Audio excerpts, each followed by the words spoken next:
Սիրելի աշակերտներ, 4-րդ դասարան։ Ուսումնասիրում ենք դիրքի գնահատումը, որի դեպքում մենք առաջին հերթին ուշադրություն ենք դարձնում արքաների դիրքին։ Մենք գիտենք, որ ամենակարևոր խաղաքարը արքան է, և հետևյալ օրինակում, որը վերցրած է մեր դասագրքերից, մենք տեսնում ենք, որ արքան սպիտակների արքան հուսալի պաշտպանված է իր նավակով, բացի այդ առաջին հորիզոնականը պաշտպանված է մեկ այլ նավակով, և սպիտակ արքան ունի փախուստի պատուհան, ինչը չի երևում սև արքայի օրինակով, տեսեք, բացի այդ 8-րդ հորիզոնականը պաշտպանում է միայն մեկ նավակ, և օգտվելով առիթից սպիտակները ձեռնարկում են գրով, այսպես, զոհաբերում են թագուհին, թագուհի դեղով շահ, սևերը ստիպված են վերցնել թագուհին և տեղի ունենում մատ մեկ քայլից, տեսեք, օգտվելով նույն թուլությունից, որ սև արքան չուներ փախուստի պատուհան, այլապես սև արքան կփախչեր և սևերը կունենային թագուհու առավելություն։ Հաջորդ հատկանիշը, որ մենք պետք է ուշադրություն դարձնենք, դա խաղաքարերի ակտիվությունն է։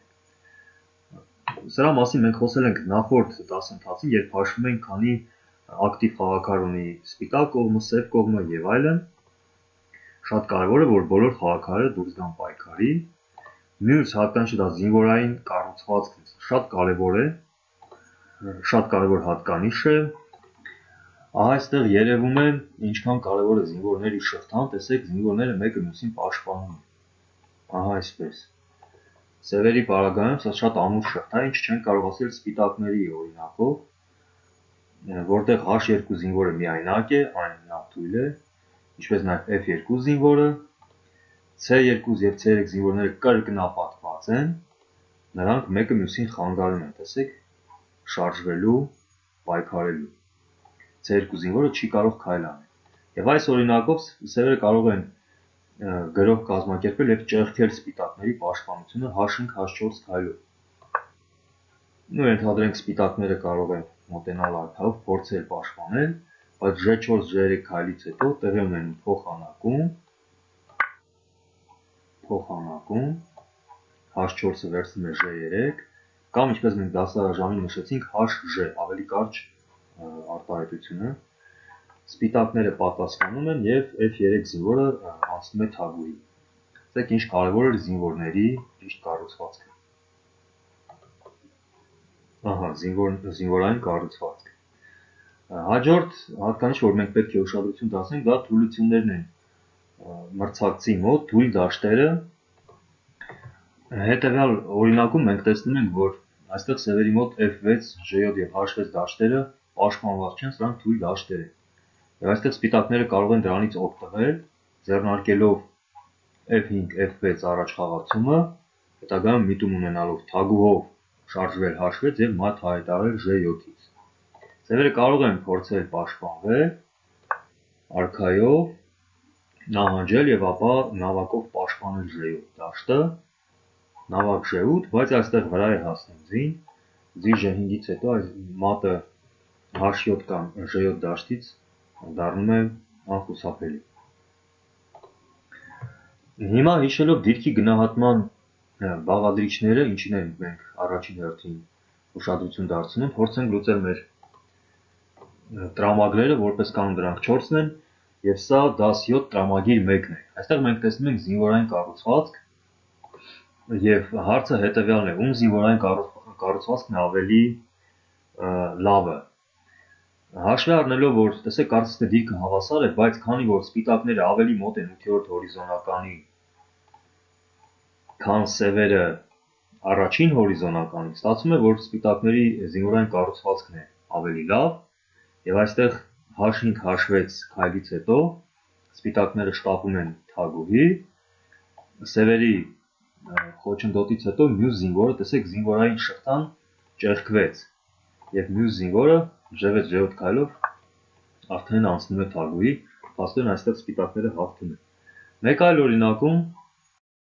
և սա տրամագիր 2-ն է, պետք է նույնպես գնահատել զինվորների կառուցվածքը, այստեղ տեսնում ենք, որ սպիտակները կարող են F4, F5 քայլով ձեռնարկել գրոհ, Եթե սևերը չվերցնեն զինվորը, ապա սպիտակները իրենք կվերցնեն և կշտապեն թագուհի թե մեկ թե մյուս զինվորով։ G6-ը վերցնում է F5 քայլից հետո կամ G-F, ինչպես մենք նշեցինք, կամ մեկ այլ առաջ խաղացում G5, G6, տեսեք, ճեղքել ենք շղթան և զինվորը շտապում է թագուհի, ստիպված են սևերը վերցնել G6-ի զինվորը և այստեղ H զինվորն է շարժում վերջին հորիզոնական։ Սա տրամագիր 2-ն էր։ Տրամագիր 3-ում և 4-ում մենք պետք է գտնենք ինչ թուլություններ կան դիրքում։ Եվ մենք տեսնում ենք, որ սևերը ունեն կրկնապատկված զինվորներ, ահա այս զինվորները, որոնց դեպքում մեկը մյուսին տեսեք խանգարում են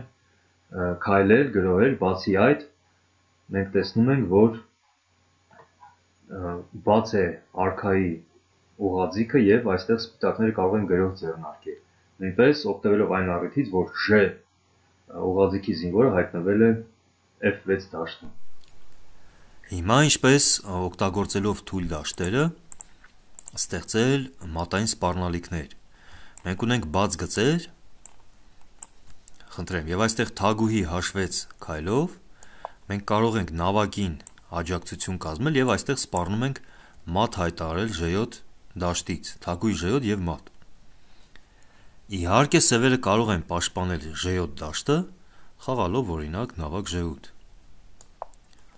Այժմ մատ չի սպառնում, սակայն մենք կարող ենք նավակին, այս նավակին սևերի ստիպել զբաղեցնել J7 դաշտը, որտեղ նրան սպառնում է 2 հարված։ Մինչդեռ նա պաշտպանված է միայն արքայով։ Ինչպես թագուհին վերցնելով F6, տեսեք մենք մուտք ենք գործում հերթական թույլ դաշտ։ Թագուհին վերցնում ենք F6, հայտարարում շախ եւ այստեղ շախից ազատվելու միակ տարբերակը փակելն է շախի ճանապարհը։ Ինչը կարող է անել նավակը, նավակ J7,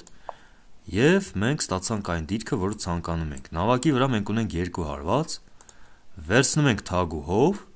որպեսզի անկյունաձիգով հայտարարենք շախ եւ մատ։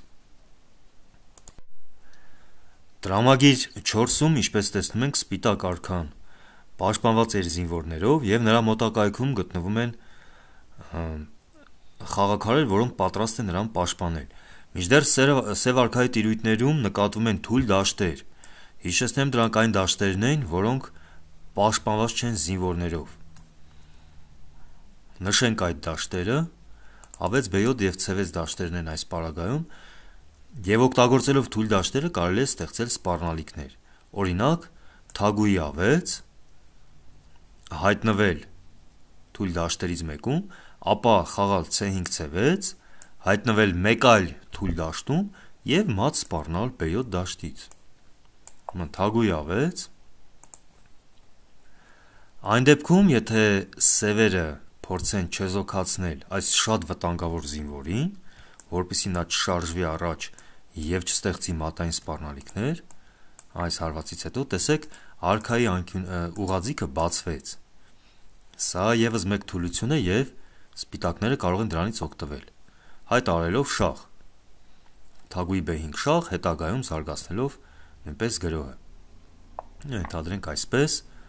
կմիանան գրոհին նաեւ նավակները։ Վերադարձանք, այն դեպքում, եթե սևերը փորձեն պաշտպանել խնդրահարույց B7 դաշտը, ազատելով նավակի ճանապարհը, խաղալով արքա A8, տեսեք հիմա եթե մենք մուտք գործենք C6, նավակը կպաշտպանի B7 դաշտ, այո, եւ արդեն մատ չի սպառնի։ Սակայն այս դեպքում մենք կարող ենք փոխանակել զինվորները, C5-ը վերցնում է B6 կամ CB, շախմատային լեզվով շատ կարճ, CB, C5-ը վերցնում է B6։ Եվ այժմ սպառնում ենք մատ հայտարարել A7 դաշտից։ C7-ը վերցնում է B6 կամ CB, նույնպես։ Եվ որպեսզի տեսեք բացվեց նավակի ուղղաձիգը, բաց գծերի մասին մենք դեռևս 4 դասարանում մանրամասն կխոսանք։ Եվ նավակը մուտք գործելով նախավերջին հորիզոնական, նույնպես սպառնում ենք մատ հայտարարել A7 դաշտից։ Ուրեմն նորից գտնում ենք թույլ դաշտեր և աշխատում ենք այդ թույլ դաշտերից օգտվել թագուհի A6, իսկ հետագայում նաև C6, եթե սևերը չպաշտպանեն B7 դաշտը։ Այսպիսին էր դիրքի գնահատումը,